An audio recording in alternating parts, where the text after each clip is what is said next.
I didn't tell anyone I had returned to the company that morning. In Stockholm, December always begins with dim light and quiet streets. I stood in front of the glass building in Kista, the one that still carried my father's name, and for a brief moment, I wondered if I truly wanted to know the truth. If you've ever trusted someone enough to hand over your entire life, you'll understand this feeling. 3 years ago, after my father's funeral, I gave full control of our clean energy company to my husband, Johan. At the time, it seemed reasonable. He was calm, decisive, and widely respected. And I chose to step back, a decision I once believed was mature. But recently, small details no longer aligned, calls that ended too quickly, dinners that were suddenly canceled, and his eyes. They no longer looked at me the same way. So I came back, not as the owner, but as a temporary administrative assistant, a simple white shirt, my hair neatly tied back, and no one recognized me. The morning passed quietly until I was asked to bring coffee to the CEO's office. The door wasn't fully closed. And then, I heard a woman's voice. If you were in my position at that moment, would you walk in immediately? Or stay and listen a little longer? I chose to stay.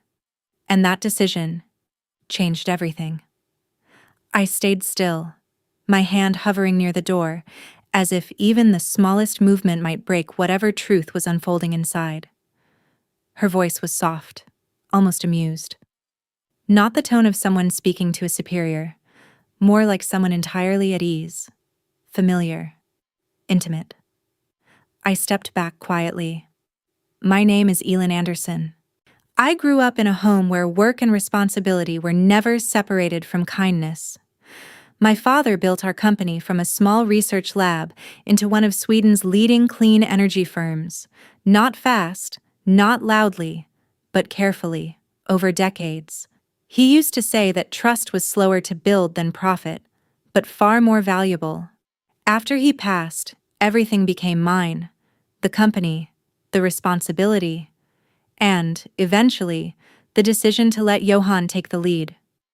Johan Bergström was not like my father. He was sharper at the edges, quicker with decisions, more comfortable in modern boardrooms than quiet workshops. When we met, I mistook that confidence for stability. When we married, I believed we balanced each other. For a while we did. We lived, in a house just outside Stockholm, near the water. Mornings were quiet, evenings predictable. No, it wasn't a passionate life, but it felt safe. Or perhaps I only needed it to feel that way. At the office, no one questioned Johan. Results were strong. Growth steady. The kind of success that keeps people from asking too many questions. And yet, standing in that corridor, I realized something unsettling. It wasn't just that there was another woman in his office. It was how natural it sounded. Later that afternoon, as I passed the executive lounge, I saw her for the first time. Sophia Lind. She was sitting in Johan's usual seat, speaking to two department heads as if she belonged there. No one corrected her. And that was when I understood. This wasn't something new. It had already been happening for a while. I didn't approach her that day. Instead, I watched. In Sweden, we don't rush into confrontation. We observe, we think, we wait. And sometimes, that silence reveals more than any argument ever could. Over the next few days, I learned the rhythm of the office again. Only now, it felt slightly off. Subtle, but undeniable. People adjusted their posture when Sophia walked by. Meetings seemed to orbit around her, even when Johan wasn't present, and no one ever questioned it. Not once. It wasn't just influence, it was permission. One morning, I overheard two colleagues speaking quietly near the printers. They didn't notice me. "She's practically running things now," one of them said. "Careful," the other replied. "You know what happens if you cross her." I kept my head down, pretending to organize documents. But something in my chest tightened. Not anger. Not yet. Something colder. Recognition. Later that day, I was assigned to bring tea to the executive lounge. When I entered, Sophia was already there. Johann stood beside her, reviewing something on his tablet. They didn't step apart when I walked in. He didn't even look surprised. For a brief second, our eyes met.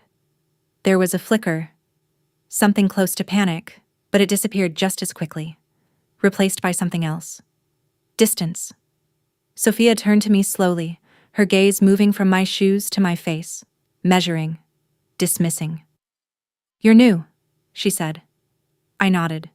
She smiled, not warmly but with quiet certainty. "Then you should learn quickly," she added. "Some things here don't belong to everyone." Her hand rested lightly on the table, on Johann's table.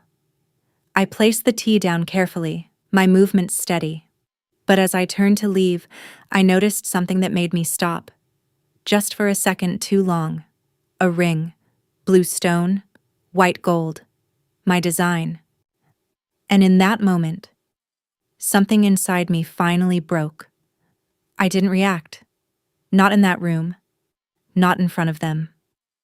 I simply nodded as if nothing had meaning and walked out with the same quiet steps I had practiced for days. But once the door closed behind me, the air felt heavier. Not dramatic, just different. As if something I had held together for years had finally shifted out of place. That ring wasn't just jewelry. It was something I had drawn late at night, months before our 3rd anniversary.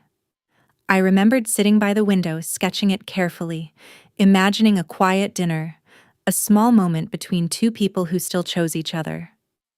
I never showed it to anyone. I kept the design in a locked drawer at home, and yet, there it was, on her hand. The days that followed moved slowly, almost too calmly. I continued my role, answered emails, organized files, observed meetings.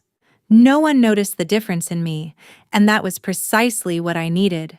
Because once you stop reacting, you start seeing clearly. Financial reports pass through my desk more often than they should have. Small inconsistencies at first, round numbers, vague descriptions, approvals that didn't quite align with standard procedures. Nothing obvious, nothing that would raise alarm on its own, but together they formed a pattern. One afternoon, I stayed later than usual. The office had emptied, leaving only the quiet hum of ventilation and distant city traffic. I logged into a system most employees didn't even know existed. My father had insisted on it. Transparency, he once said, isn't about trust. It's about verification. I entered the credentials, and then the numbers began to appear. Transfers. Repeated. Carefully structured. Different accounts. Same destination. Family names I had already heard before. I leaned back in my chair, staring at the screen. So it wasn't just betrayal. It was something far more deliberate. And as I scrolled further, opening one last hidden file, I realized this story hadn't even reached its worst part yet. I opened the file. At first, it looked ordinary. Meeting logs, late-night access records, security timestamps, the kind of data most people would scroll past without a second thought. But I didn't scroll. I watched. The footage loaded slowly, frame by frame, until the image settled into something unmistakably familiar. Johann's office. Late evening. Lights dimmed. The city outside reflected faintly on the glass walls. He was there, and so was she. For a moment, nothing happened. Just the two of them sitting too close, speaking in low voices. I almost closed it, almost convinced myself it wasn't necessary to see more. Then Sophia leaned in. Not hesitantly, not uncertainly, comfortably. As if this space had belonged to her for a long time. I kept watching. Minutes passed. Their conversation became clearer through the audio overlay. fragmented at first, then sharp enough to understand. Once the investment comes through, no reason to keep her involved. She won't even see it coming. I felt my fingers tighten slightly on the edge of the desk. Not anger. Not yet. Just a quiet stillness, like the moment before ice cracks. Johan's voice followed. Calm, measured, almost reassuring. We move everything first. Assets, approvals, all of it. After that, it's simple. Simple. That was the word he chose. 3 years of marriage, my father's life's work. Everything reduced to something simple. Sophia laughed softly. And the wife? There was a pause. A short one. Long enough for me to understand that whatever came next had already been decided. Johan didn't hesitate.